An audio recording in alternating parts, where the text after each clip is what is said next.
Coucou la communauté, j'espère que vous allez bien. J'étais en train de vérifier, la caméra est en train de se charger, enfin est en train de tourner. Parce que je me disais peut-être je parlais dans le vide, mais non, c'est bien en train de tourner.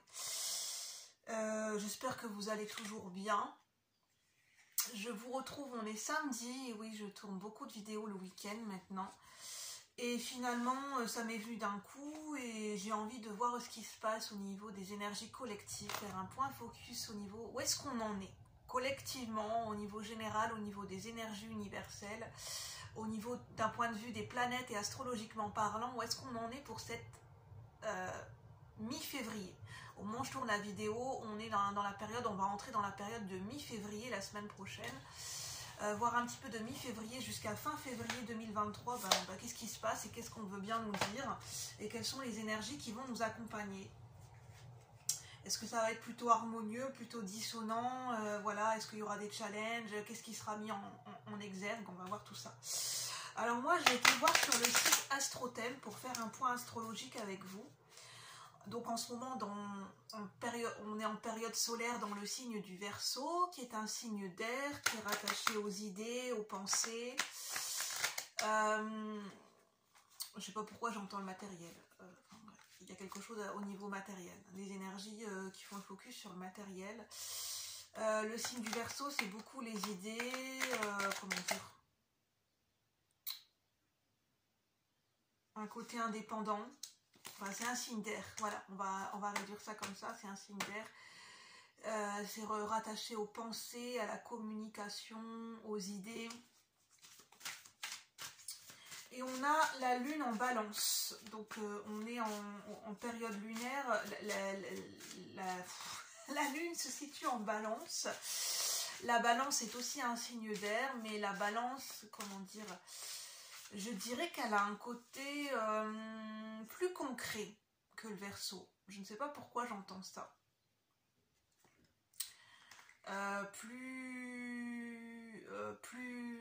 Le signe de la balance, c'est un signe qui cherche plus l'harmonie, les compromis dans les relations, à ce que ça soit équilibré, équitable, et à ce que chacun ait sa place dans les relations, est-ce qu'il y a vraiment une harmonie dans les relations. Ça c'est vraiment typique du signe de la balance. La balance est souvent très représentée avec le symbole de la justice et de la balance et de l'archétype de la justice. Le signe de la balance, c'est le signe qui cherche le compromis, la justesse entre soi et les autres, et qui est très tourné vers les autres. Le Verseau a un côté altruiste, mais il a un côté, notamment aussi, un côté très indépendant et très autonome et très indépendant, malgré son côté altruiste. Et l'un n'empêche pas l'autre en fait. On a Mercure en Verseau. Mercure, c'est tout ce qui représente les idées, la communication, les pensées, les voyages, les déplacements, l'intelligence, l'intellect, le mental. Ça, c'est Mercure, qui est en Verseau également. Donc, on a beaucoup d'idées, beaucoup de pensées, beaucoup de signes d'air. On a beaucoup d'énergie en signe d'air. On a Vénus qui est en Poisson. Donc, Vénus, c'est la planète de l'amour, de l'harmonie, de l'esthétisme. Je vous parlais d'harmonie avec Balance. Et là, on a un point focus en Poisson. Poisson, c'est le côté aussi altruiste, le côté compassion. Mais avec le signe du Poisson, il faut faire attention. On peut se perdre dans ses émotions. Attention à la désillusion, à la confusion. Notamment avec un aspect Neptune en Poisson. C'est ce que ça peut donner également. Vénus en Poisson, il faut faire attention aux illusions, faire attention à la dépendance affective avec Vénus en Poisson, je dirais, c'est mon point de vue, je ne suis pas astrologue. Faire attention aux illusions, faire attention à des excès d'émotions, réactions émotionnelles, des excès de sentimentalisme, dans le côté plutôt extrême, dans le penchant plutôt négatif, qui peut donner lieu à des relations sentimentales étouffantes. Mais ça peut aussi donner de très beaux aspects. Et on a Jupiter en Bélier et Saturne en Verseau. Donc on a beaucoup de signes d'air. En fait, ce qui est très présent, c'est qu'on a le signe Verseau qui réapparaît beaucoup et le signe du Poisson. Donc on a l'air et les émotions. Donc on a les idées et les émotions. Et on a notamment Jupiter en bélier, beaucoup d'actions, beaucoup d'expansion. Et Mars en gémeaux, c'est l'action redirigée vers les pensées, vers la communication, vers les idées, vers la communication. Les actions sont redirigées plutôt dans ce secteur-là. Donc ça peut être le secteur de la communication, le secteur de... Pour tous ceux qui travaillent dans la communication, dans la publicité, dans le côté commercial, ça peut être beaucoup peut-être sur les réseaux sociaux. Tous ces aspects-là sont mis en avant. J'espère que c'est pas trop brouillon, j'ai essayé de vous en dire un peu plus. Mais je ne suis pas astrologue, n'hésitez pas à faire des recherches complémentaires. Donc avec le symbolon, on va tirer les cartes. Pour voir un petit peu aussi, parce qu'il y a des signes astrologiques dans cet oracle. Alors, quelles sont les énergies collectives ?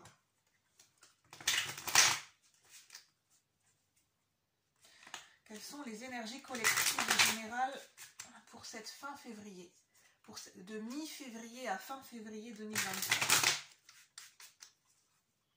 Quelles sont les énergies générales et collectives pour ceux et celles qui regardent la vidéo, pour la communauté clairvoyante?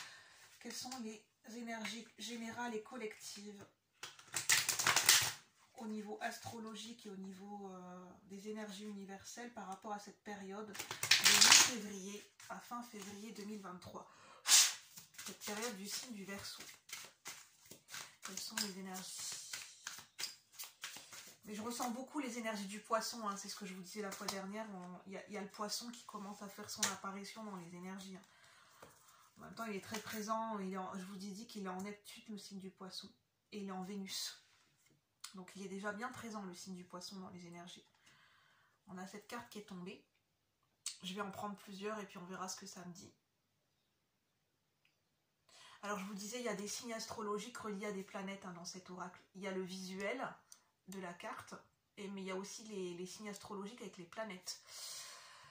Et là, on a, que je revérifie parce que je ne connais pas par cœur les symboliques des signes astrologiques, on a la lune en cancer, je crois.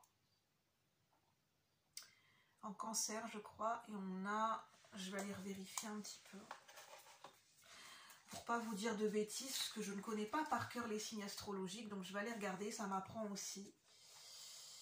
Alors...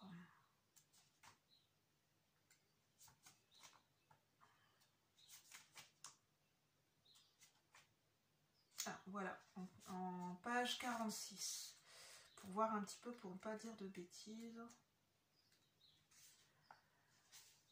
On a deux signes d'eau. Je vous parlais du signe du poisson, ça réapparaît. On a la lune en cancer dans cette carte et on a Neptune en poisson. Et on est dans la période de Neptune en poisson. Donc ça colle parfaitement avec les énergies du moment.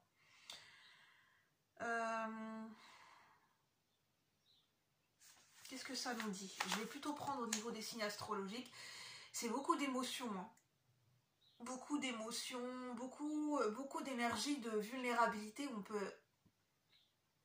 On a doublement signe d'eau. On a Neptune et la Lune. J'ai dit Neptune en poisson, faire attention aux illusions, à la confusion, il y a des états mélancoliques. Il peut y avoir des états mélancoliques qui reviennent à la surface, ou des états mélancoliques, ou de la nostalgie, ou de la tristesse, liés à des états émotionnels, peut-être qui peuvent être des réactions émotionnelles, où on peut être submergé par des émotions, ce qui fait que ça peut nous plonger dans la tristesse, la mélancolie, ou de la confusion, ou des illusions, ou dans des réactions émotionnelles qui peuvent être extrêmes. Neptune en poisson, c'est aussi beaucoup de créativité. Le penchant positif de Neptune en poisson, c'est beaucoup de créativité. Une imagination fertile qui peut être justement communiquée à travers des idées, à travers une communication verbale, à travers une communication, une expression de soi à travers les arts. Ça peut être le dessin, ça peut être la parole, le chant, ça peut être l'art manuel, ça peut être un travail d'écriture, ça peut être faire un discours. Pour que, ne serait-ce que, c'est l'idéal pour les personnes qui ont besoin ou qui ont envie de de se positionner dans des conférences, qui ont des conférences, des dates de conférences, qui ont des conférences à faire, des discours argumentés ou qui sont sur les réseaux sociaux pour convaincre ou pour exprimer leurs idées, ou pour exprimer leur créativité ou faire passer un message au niveau émotionnel pour toucher les gens. Neptune en Poisson, c'est une période idéale pour ça en fait, hein. Et pour justement pour travailler son intuition. Si vous avez besoin de vous connecter à votre intuition, Neptune en Poisson pourra vous y aider. Simplement, ça va avoir besoin de canaliser ses pensées et de faire attention aux illusions, de bien être ancré aussi dans la réalité. Et puis la lune en Cancer, c'est un besoin de sécurité, besoin de cocooning, le point focus sur la sécurité affective, la sécurité familiale. Ça me fait penser à la maison 4. Le Cancer est rattaché à la maison 4 dans les maisons astrologiques. La maison 4, c'est le foyer, la famille, les racines, ça peut être les ancêtres aussi. Donc il y a une importance, un point focus sur le foyer, la sécurité au foyer, l'harmonie au foyer, dans notre maison, dans notre lieu de vie, avec les personnes qui nous entourent, avec les personnes qui habitent avec nous. Notre sécurité intérieure, notre sécurité affective, ça peut être aussi la sécurité d'un point de vue matériel. Un besoin de se coucouner, de se chouchouter, d'être à l'écoute et dans l'accueil de nos émotions. Il y a vraiment beaucoup de vulnérabilité, beaucoup d'énergie vulnérable et à fleur de peau qui peuvent réapparaître pendant cette période en fait. Qui peuvent être se préserver, prendre soin de sa sensibilité, prendre soin de sa vulnérabilité, ne pas se brusquer. Il faut savoir que les signes du Poisson et les signes du Cancer, ce sont des signes qui sont rattachés à l'énergie yin, féminine.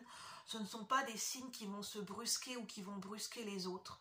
Ce sont des signes qui sont plutôt dans la douceur, dans l'accueil, dans la compassion, dans la générosité, dans la compassion vis-à-vis de soi-même et vis-à-vis de son entourage et vis-à-vis de l'environnement.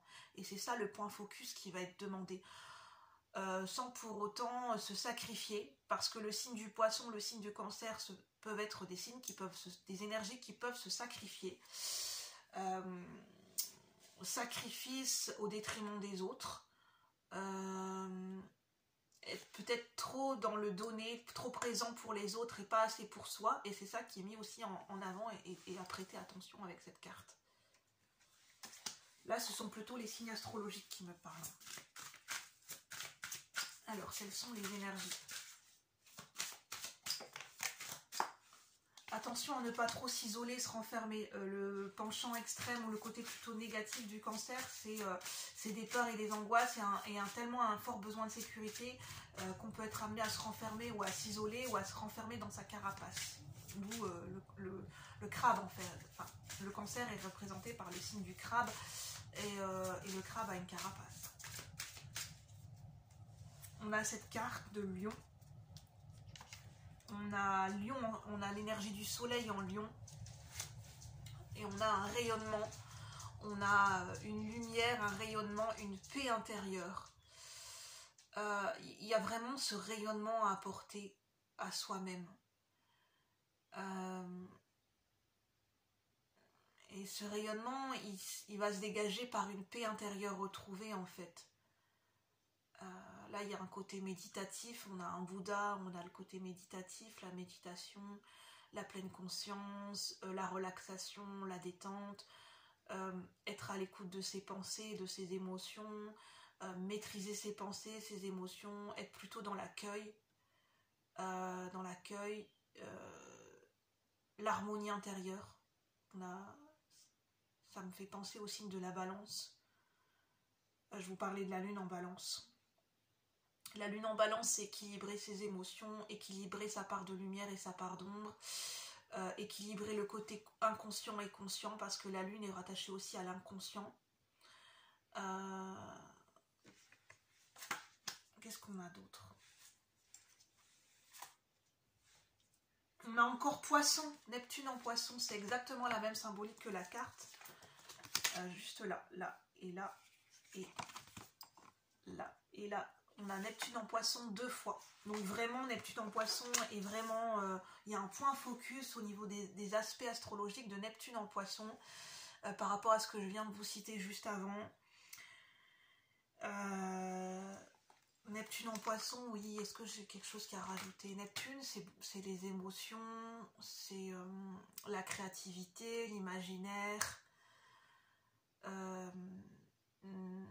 Ça peut être à faire attention à la confusion. En fait, c'est maîtriser, ne pas se disperser dans son imaginaire. Et c'est un petit peu ça, en fait. Avec lui, ce qui me vient, en fait, la conjonction entre Neptune en poisson et Lion en soleil, ce qui me vient, c'est de... Le lion, c'est le signe qui met en lumière, qui met en exergue, c'est le soleil. Le soleil, c'est la clarté, c'est ce qui vient mettre en lumière. C'est le coup de projecteur, le coup de phare sur quelque chose. Et là, le coup de phare, c'est sur les émotions. C'est de mettre en lumière les émotions, c'est de mettre en lumière notre créativité, mettre au goût du jour, mettre en lumière notre expression de soi, notre imaginaire, notre créativité, le mettre en lumière et le rayonner par exemple de manière publique, pour être reconnu publiquement. C'est une carte pour les artistes. Neptune en poisson représente un aspect pour les artistes, pour les créatifs. C'est une période idéale pour se faire reconnaître publiquement sur les réseaux ou se mettre en avant au niveau d'un site web ou au niveau de création d'art. Ça peut être des peintures, du chant, de la musique, au niveau visuel, au niveau d'une communication, pour se faire reconnaître publiquement et rayonner son plein potentiel au niveau de ses émotions, au niveau de sa créativité, au niveau de son imaginaire et être reconnu dans nos émotions. Pour être reconnus dans notre sensibilité, pour ceux qui ont besoin de se faire reconnaître dans leur sensibilité, dans leurs émotions, ça sera une période où vous serez très bien accueillis. Par l'extérieur, ça sera très bien accueilli. C'est ça qui me vient. Et c'est une période idéale pour méditer, pour être dans la pleine conscience et dans l'apaisement de ses émotions. C'est une période idéale. Alors, y a-t-il d'autres messages pour la communauté, pour ceux et celles qui regardent la vidéo, au niveau collectif et général, pour cette période de février. Pour cette période de février. Oui, en fait, ce que je ressens, c'est au niveau de ma clairsentience, c'est peut-être pour ça que j'ai du mal à parler. Il y aura des énergies de vulnérabilité à fleur de peau, des énergies d'hésitation et doute. Neptune en poisson et la lune en balance, ça peut donner des énergies d'hésitation et de doute, parce que les énergies universelles de la balance peuvent être des énergies aussi de doute et d'hésitation et de difficulté à trancher, à prendre des décisions au niveau de ses idées et de mettre en avant sa créativité. Donc, c'est pour ça qu'il peut y avoir des énergies de vulnérabilité et de fébrilité. Et c'est aussi à prendre en compte, en fait. De prendre du recul par rapport à ça, d'être à l'écoute par rapport à ça, en fait. Ce sont des émotions aussi à prendre en considération et à écouter. De voir ce qui se cache derrière cette vulnérabilité et d'essayer un petit peu de comprendre les énergies et de comprendre ces énergies et de comprendre ce qui nous touche, ce qui nous fait réagir et de comprendre pourquoi on est plus sensible plutôt qu'à un autre moment vis-à-vis de soi ou vis-à-vis des autres ou d'une situation. On peut avoir des énergies belliqueuses justement. Pourquoi je parlais de fébrilité? Parce qu'il peut y avoir des réactions émotionnelles qui ressortent dans les communications, dans le relationnel. On a une énergie belliqueuse avec le Mars en bélier. On a Mars en bélier.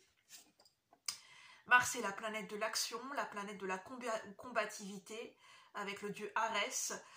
Bélier, c'est une énergie fonceuse qui va de l'avant, mais qui peut être impulsive dans ses gestes, dans ses mots. Je sais parce que je suis bélier. Donc je connais bien. Et on a beaucoup de feu. Hein. On a Jupiter en Sagittaire en Jupiter. Sagittaire Bélier, c'est deux signes de feu. Mars et Jupiter, c'est deux grosses planètes. Enfin, c'est des planètes de forte intensité. Jupiter, c'est forte intensité au niveau de l'expansion. Et Mars, c'est une énergie qui veut prendre sa place et qui veut s'expanser aussi. Donc il va falloir canaliser ce feu intérieur dans les communications, dans les passions. Ça peut être des passions amoureuses, des passions dans des projets. Le fait de vouloir forcer, d'aller de l'avant, va falloir faire attention de ne pas tomber dans un côté impulsif ou belliqueux et de foncer tête baissée dans le tas et de rentrer dans les conflits et puis de ne pas savoir ce qu'on fait en fait. Hein. Ça sera une énergie à essayer de maîtriser, de bien rediriger en fait. parce que ce sont des énergies très porteuses. Mars en bélier, ça peut vraiment nous aider à aller de l'avant si nos actions et notre feu intérieur est maîtrisé, harmonisé et va dans la bonne direction, et si ce feu est canalisé. Jupiter en Sagittaire, c'est un bon moment pour cibler des objectifs et pour avancer sur des objectifs. Parce que le Sagittaire, c'est celui qui cible un objectif et qui avance vers son objectif. Jupiter, c'est la planète de l'abondance, de la chance et de l'expansion et du rayonnement. Donc, c'est une très bonne période pour avancer, pour atteindre des objectifs, pour se motiver, pour se coacher, pour cibler des objectifs et pour avancer concrètement sur des objectifs et d'avoir un rendu et des résultats, en fait, petit à petit. Il y a un avancement qui est possible au niveau de nos actions, au niveau des objectifs à mettre en place. La combinaison entre Jupiter en Sagittaire et Mars en bélier, c'est gagnant, c'est le doublé gagnant pour mettre des actions en place, pour aller de l'avant, pour se remotiver, pour aller compter notre force intérieure, pour se coacher, pour se motiver, pour aller de l'avant, pour avancer sur certains aspects qu'on avait du mal à avancer, pour sortir de la procrastination, pour éventuellement porter des actions plus délicates qu'on n'osait pas faire avant. C'est le bon moment, en fait. Sur des projets, parce que je parlais de créativité, je parlais de réseaux sociaux, je parlais de projets tout à l'heure. Mettre en place, c'est le bon moment peut-être pour trouver... le bélier, c'est le courage aussi, pour recontacter cette énergie de courage. Comme ce chevalier qui part en croisade. Alors, est-ce qu'on a d'autres cartes? Est-ce qu'on a d'autres énergies? Cette carte est tombée à l'envers. On a ce guerrier qui veut attaquer cette licorne et à l'envers. Donc on nous dit non, non, non. La pureté, l'harmonie en soi et autour de soi, c'est à préserver. C'est pas en forçant les choses, c'est pas en étant dans l'impulsivité, dans le côté belliqueux, dans le côté conflit, dans le fait de faire du rentre-dedans parce qu'il y a quelque chose qui ne fonctionne pas à notre manière. Ça, c'est l'ego. La pureté, la délicatesse, la licorne, c'est la sagesse, la pureté, la délicatesse, la douceur, la vulnérabilité, le côté yin. C'est à préserver, en fait. Le masculin sacré est censé, quand il est dans son énergie saine, il protège le féminin sacré, il protège cette douceur, il protège c'est le fait de protéger notre coco intérieur et de ne pas se brusquer ou de y aller trop fort avec soi ou avec les autres ou dans des situations, en fait. C'est pas ça, en fait, qui est mis en avant. Parce qu'on a encore Mars en bélier.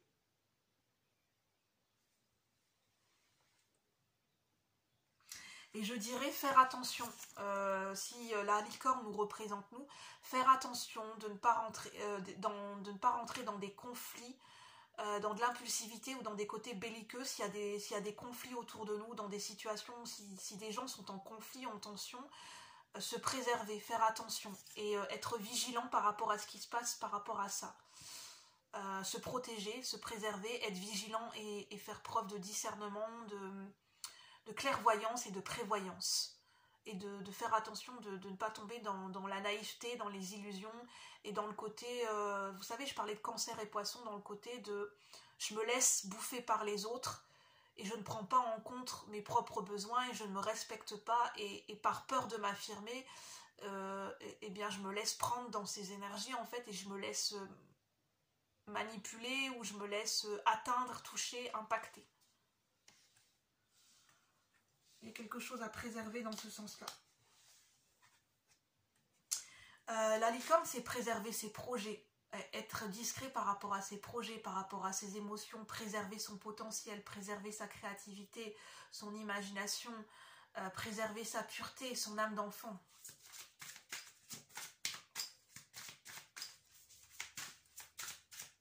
J'entends préserver tout projet qui n'est pas arrivé à maturation, qui demande encore des étapes, de le préserver encore, de le coucouner encore. Comme l'énergie de l'impératrice dans le tarot.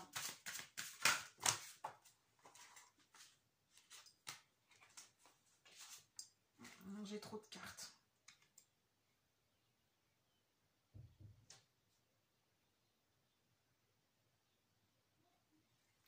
J'ai encore les énergies du lion qui ressortent aussi. Les énergies du lion, c'est le rayonnement. C'est le moment de briller, de rayonner, de se mettre en avant, d'être fier de soi, de reconnaître sa valeur, ses compétences, d'oser se montrer, d'oser être dans notre plein potentiel. Et c'est pas le côté orgueilleux et l'ego du lion que je ressors, c'est de ne pas avoir peur de se montrer.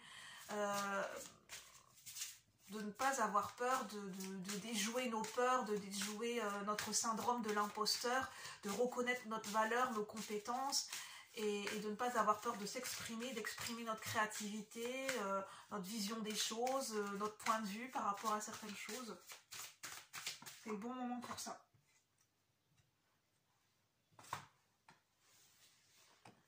Alors, je parlais là, c'est l'alchimiste, c'est la carte de l'alchimiste. Il est en train de préparer quelque chose et là on voit un fœtus. Il y a quelque chose, un projet, il y a une énergie, il y a une situation qui demande encore à être préservée, qui n'est pas encore arrivée à maturation. Et en plus j'ai le crâne. Le crâne, ça me fait penser aux ancêtres. Il y a peut-être un lien avec les ancêtres, avec du transgénérationnel. Des blessures familiales ou des blessures au niveau transgénérationnel. Ça peut être aussi un accompagnement avec l'énergie des ancêtres, une protection des ancêtres, une aide, un soutien des ancêtres.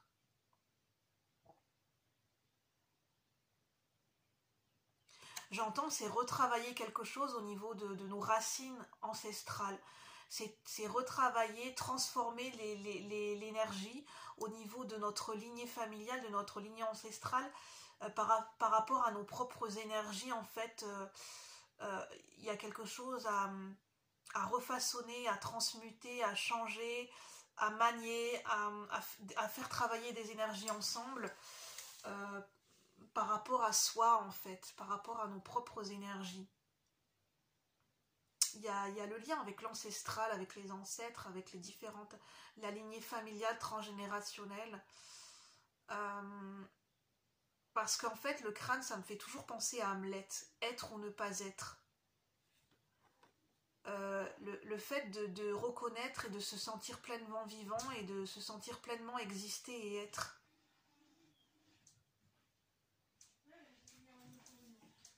Désolée, j'ai dû mettre sur pause, hein, il y avait du bruit, j'ai pas eu le temps de vous prévenir. Donc voilà ce que je disais. Avec cette carte, on a encore le soleil en lion. Et on a encore des énergies lunaires.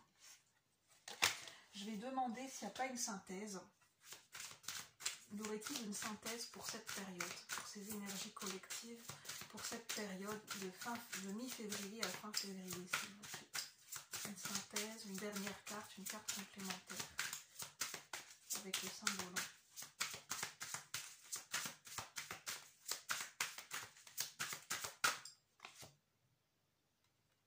On a encore la carte du fait de se materner, oui, de se préserver, de se materner. C'est l'énergie maternelle. On a encore le signe du cancer dans la lune, enfin la lune en cancer. C'est le fait de se coucouner, de se préserver, d'être à l'écoute de ses émotions, de sa sensibilité. C'est vraiment, voilà. C'est ce qui ressort. En fait, ce que je ressens, c'est que ces énergies sont là pour que je vous transmette les différents aspects astrologiques au niveau de cette période et qu'est-ce qu'on peut en retirer. Donc voilà, je vais en terminer là.